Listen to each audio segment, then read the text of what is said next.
Supply demand आपको trading में किस प्रकार सहायता करती है और आप सप्लाई डिमांड से कैसे अपना ऑर्डर प्लेस कर सकते हो और कैसे सिर्फ और आप सप्लाई डिमांड का यूज करके अपना अच्छा प्रॉफिट कमा सकते हो। तो दोस्तों बिना किसी देरी का हम वीडियो शुरुआत करते हैं और सबसे पहले हम समझते हैं कि सप्लाई और डिमांड क्या है। देखिए, सप्लाई सप्लाई का मतलब है कि जहाँ पे मार्केट के अंदर या ऐसी कोई जगह जहाँ से हमें सेलिंग प्रेशर दिख रहा है या जहाँ पे हमें कोई चीज़ खरीदनी है, कोई वस्तु खरीदनी है, उसकी सप्लाई ज़्यादा है, हमें जितनी चाहिए उससे ज़्यादा मिल रही है, हम आसानी से जा रहे हैं कि 10 रुपये में हमें 10 चीज़ खरीदनी है, वहाँ आराम से 10 की 10 चीज़ें मिल जा रही हैं। और डिमांड, जहाँ पे मांग हो, डिमांड का मतलब होता है मांग, क्योंकि मार्केट में दोनों चीज़ें होती है, सप्लाई और डिमांड दोनों होते हैं। अगर मार्केट में सप्लाई होगी, डिमांड नहीं है, तो सप्लाई का कोई मतलब नहीं, क्योंकि जब तक अगर मार्केट में सेलर है, सेलर तभी रहेंगे मार्केट में जब बायर रहेंगे।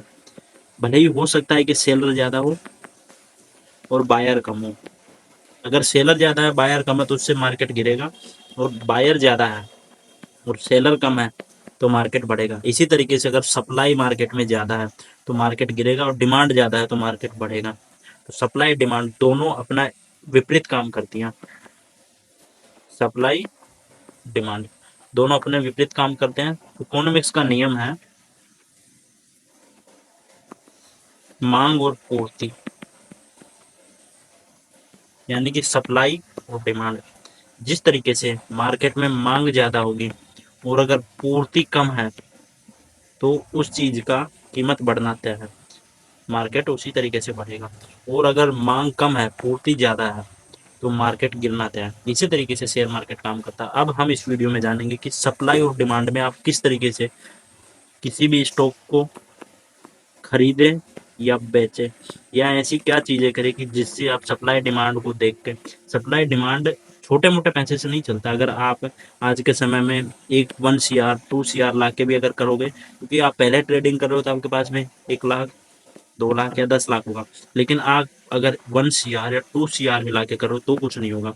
जब तक 1,000 500 करोड़, 500 से 1,000 करोड़ अगर मार्केट में नहीं आ रहा है तो तक कुछ नहीं हो सकता। आप अगर बैंक निफ्टी को आपको हिलाना है तो उसके लिए आपको करना होगा HDFC को पूरा हिलाना।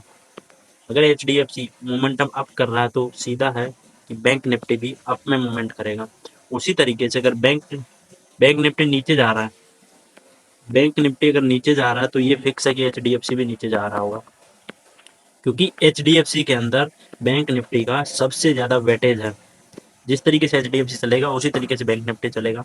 सप्लाई और डिमांड को हम इसे सप्लाई डिमांड को हम इस तरीके से समझ सकते हैं कि जो मार्केट में smart money concept, smart money market में आता है, वह सप्लाई और डिमांड का सबसे बड़ा काम करता है। क्योंकि उन लोगों को अगर आपने 1,000 करोड़ का ऑर्डर लगाना है तो वह लोग एक साथ में ऑर्डर नहीं लगाते। वो करते क्या है कि जैसे किसी शेयर का प्राइस, अगर किसी शेयर का प्राइस आज के समय में 100 रुपये चल रहा है और जैसे शेयर 105 चल रहा था, अगर शेयर यहाँ से बढ़ा बढ़ा फिर वापस अगर 105 से गिर रहा है और उन्होंने 100 रुपये में अगर बाइंग ऑर्डर लगाया तो वह एक के साथ में अपना 1,000 करोड़ बाई नहीं करेंगे। वो लोग फिर से मार्केट, जैसे यहाँ पे उन्होंने सोचा कि मैं 200 करोड़ खरीद लूँ, जैसे मार्केट बढ़ा 105 पे पहुंचा, अब वो लोग 105 पे जैसे पहुंचा वो थोड़ा सा और गिरने का इंतजार करेंगे। जैसे मार्केट गिरा 103 या 102 के आसपास मार्केट आएगा, फिर वो अपना 200 करोड़ का और ऑर्डर लगा देंगे। तो मार्केट यहाँ क्या होगा कि जैसे 100 से चला, यहाँ 105 पे पहुंचा, फिर से गिरा, मार्केट 100 से चला 105 पे पहुंचा, फिर 103 पे आया, फिर यहाँ से बढ़ा। तो पहले उन्होंने 100 पे ऑर्डर लगाया था, फिर 102 या 103 पे ऑर्डर लगाया, फिर अब वो 105 पे ऑर्डर लगाएंगे। इससे उनका एवरेज प्राइस 102 रुपया या 103 रुपया आ जाएगा। इससे उनको क्या होगा कि एक ही साथ, क्योंकि मार्केट में अगर उन्होंने कोई भी स्टॉक को बाई किया है तो उनके भरोसे तो स्टॉक चलेगा नहीं, लेकिन जब उन्होंने 1,000 करोड़ रुपए उसमें इन्वेस्ट किया है तो धीरे धीरे जो शेयर 100 रुपए से बढ़ के 105 गया है, तो अब ये लोगों को दिखना स्टार्ट हो जाएगा कि ये शेयर 5% बढ़ गया। अब इसके अंदर जैसे जैसे स्मार्ट मनी ने पैसा अपना डाला है, स्मार्ट मनी ने अपना पैसा डाला है तो रिटेल इन्वेस्टर, एफआई और डीआई ये भी देखेंगे कि ये शेयर 5% बढ़ा है तो फिर ये लोग भी इसके अंदर पैसा डालेंगे और वह शेयर जो 105 रुपए पे चल रहा था कुछ दिनों में 115 के आसपास चला जाएगा। अब ये तो था उनका सप्लाई, ये था डिमांड, क्योंकि डिमांड थी वो, ये डिमांड जोन था, डिमांड जोन पे उन लोगों ने खरीदा, इससे शेयर बढ़ गया। अब अगर उनको शेयर बेचना हो, जो शेयर उन्होंने 115 पे बेचा है, तो 1000 करोड़ का वो सेलिंग ऑर्डर एक साथ नहीं लगाएंगे। अगर वो एक साथ लगाएंगे तो मार्केट सीधा क्रैश हो जाएगा और उनके पूरे ऑर्डर एक साथ नहीं लगेंगे, क्योंकि मार्केट के अंदर अगर आप सेल कर रहे हो किसी चीज को तो आपको कोई बाई करने वाला भी होना चाहिए। अब वो लोग करेंगे क्या कि 115 पे अपना 200 करोड़ रुपए का बेचेंगे तो मार्केट यहाँ से गिरेगा, 110 आएगा। अब लोगों को सबके लगने लग गया है कि मार्केट गिर रहा है गिर रहा है, लेकिन जो लोग 100 रुपए पे नहीं खरीदे थे, 105 रुपए पे नहीं खरीदे थे, वो लोग आएंगे 110 पे बाई करने के लिए और यहाँ से मार्केट वापस से 112 या 113 जाएगा। फिर जो स्मार्ट मनी थी वो 112 और 113 पे इसको सेल करना स्टार्ट करेगी, फिर मार्केट आएगा 109 पे। अब जब स्मार्ट मनी ने अपना पैसा कमा लिया, अब हम लोग सोच रहे कि नहीं शेयर अभी और ऊपर जाएगा तो हम उसमें और पैसा इन्वेस्ट करते हैं।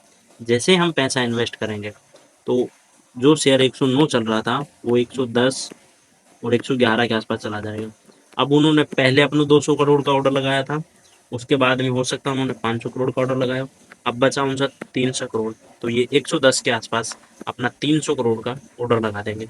तो उनका एवरेज सेलिंग प्राइस 112 या 113 रुपये आएगा, यानी कि उन्होंने 100 रुपये पे खरीदा, उसका एवरेज प्राइस 102 103 था, तो सीधे सीधे उनको 10% फायदा हो गया, यानी कि उन्होंने अपना 1000 करोड़ से 100 करोड़ रुपए कमा लिया। तो ये स्मार्ट मनी कॉन्सेप्ट है। अब इसको हम चार्ट पे समझते हैं तो उसके लिए आप वीडियो में बने रहो। देखो ये हमने बैंक निफ्टी का चार्ट खोल रखा है, इसके अंदर हमें सीधा इसे आपको एक लंबे टाइम फ्रेम में खोलना है या बड़े टाइम फ्रेम में, जैसे आप 1 आवर 4 आवर या 1 डे, जैसे जितना बड़ा टाइम फ्रेम होगा उतना अच्छा रहेगा। तो अब यहाँ हम देखते हैं, देखो हमें यहाँ पे एक चैनल दिखाई दे रहा है, मार्केट यहाँ पे गैप अप हुआ था, यहाँ से एक चैनल बना 54,800 से 54,400, ये 400 पॉइंट, भले ही ये इसके आगे काम नहीं किया हो, लेकिन पीछे में इसने मार्केट में एक बार, दो बार, तीन, चार, टोटल 4 बार काम किया। पहली बार मार्केट यहाँ से बढ़ा फिर गिरा, पहला जिसने यहाँ पे अपना बाइंग ऑर्डर लगाया होगा तो वो फिर से गिरने का इंतजार कर रहा है। यहाँ पे जो लोग छूट गए थे वो यहाँ दूसरी बार में अपना बाइंग ऑर्डर लगाए, फिर मार्केट बढ़ा, अपना मार्केट हाई नहीं तोड़ पाया यहाँ का, फिर से मार्केट गिरा, तो यहाँ जैसे इस सपोर्ट को मार्केट ने तोड़ा, सपोर्ट को मार्केट ने तोड़ दिया, लेकिन फिर से यहाँ पे बायर आए, एक दिन में मार्केट गैप डाउन ओपन हुआ, लेकिन फिर से बायर लोगों ने इसे संभाल लिया, क्योंकि ये जो एरिया आपको दिखाई दे रहा है ये स्मार्ट मनी यहाँ पे इन्वेस्ट कर रही है और इसी जगह पे स्मार्ट मनी ने अपना पैसा इन्वेस्ट किया, उसकी वजह से मार्केट बार बार आ रहा है सपोर्ट ले रहा, आ रहा है सपोर्ट ले रहा, फिर आया सपोर्ट लिया, फिर आया सपोर्ट लिया और यहाँ से ऊपर चला गया। यहाँ से मार्केट जो हमने यहाँ जो निर्धारित किया था 54,400, यहाँ से मार्केट चला गया 57,000 के आसपास। अभी 57,000 प्रेजेंट में चल रहा है, लेकिन मार्केट चला गया था 57,600 के आसपास, यानी कि 3200 पॉइंट। अब 3200 पॉइंट तो मार्केट में आप और हम हिला नहीं सकते, यह स्मार्ट मनी हिलाती है। तो आपको मार्केट में पैसा इन्वेस्ट करना है तो सबसे पहले चार्ट के अंदर आपको देखना है कि कहाँ स्मार्ट मनी काम कर रही है। उसके लिए आपको मार्केट के अंदर देखना होगा चार्ट पे कि सप्लाई और डिमांड कहाँ काम कर रहा है, और इसी के हिसाब से आप चलोगे तो आप पैसा बना पाओगे, क्योंकि आपके हिसाब से मार्केट नहीं चल सकता। स्मार्ट मनी जो पैसा इन्वेस्ट कर रहा है वो हर चीज़ें देख रहा है, आपसे ज़्यादा इन्वेस्टर उनके पास में, आपसे ज़्यादा ज्ञान गया था उसके पास में। अब देखो उन्होंने स्मार्ट मनी कॉन्सेप्ट यहाँ भी काम कर रहा है। पीछे में देखते हैं बैक टेस्ट करके, ये दिख गया हमें 51,000 के आसपास सपोर्ट। जो 51,000 का सपोर्ट दिख रहा है, ये मार्केट यहाँ कितनी बार आया, ऊपर गया, एक बार, दो बार, तीन बार, चार, पांचवी बार तोड़ दिया था इस सपोर्ट को, लेकिन फिर से मार्केट यहाँ से वापस ऊपर हो गया। 6, 7 और 8, ये मतलब अक्टूबर से लेकर दिसंबर तक कंटिन्यू 2 मंथ में अपना अच्छा डिमांड जोन का काम किया। ये जो जोन था 51,000 के आसपास, इसने अच्छा डिमांड जोन का काम किया। अब हम देखते हैं कि कहीं पे एक सप्लाई जोन होगा। नहीं तो इसी में हम समझ सकते हैं कि जो 52,000 का, जो 52,000 से 52,500 के बीच में मार्केट था, यहाँ से 52,500 से 52,000 के बीच में, 52,500 और 52,000 के बीच में मार्केट ने बार बार अपना पहला मार्केट ने यहाँ पे अपना सप्लाई जोन स्टार्ट किया। तो उसके बाद में भी ये पहला था, फिर दूसरा, तीसरा, चौथी बार, पांचवी बार, छठी बार, सातवीं बार, कंटिन्यू 7 बार मार्केट यहाँ पे आया और यहाँ से गिरना स्टार्ट हुआ। और जब 8 और 9वीं बार जब मार्केट ने तोड़ दिया, तो उसके बाद में सीधा मार्केट नीचे गिर गया। तो ये मार्केट का सप्लाई जोन था। आपको अगर दोस्तों मार्केट में ट्रेडिंग करनी है या इन्वेस्टिंग करनी है, तो आपको हमेशा स्मार्ट मनी कॉन्सेप्ट के हिसाब से चलना होगा और आपको सप्लाई और डिमांड जो हमेशा देखना होगा। और दोस्तों, आपको ये वीडियो अगर पसंद आया हो तो इस वीडियो को लाइक करना, दोस्तों के साथ में वीडियो को शेयर करना, चैनल को सब्सक्राइब करना। हम इस चैनल पे आपके लिए ऐसे और वीडियो लाते रहेंगे।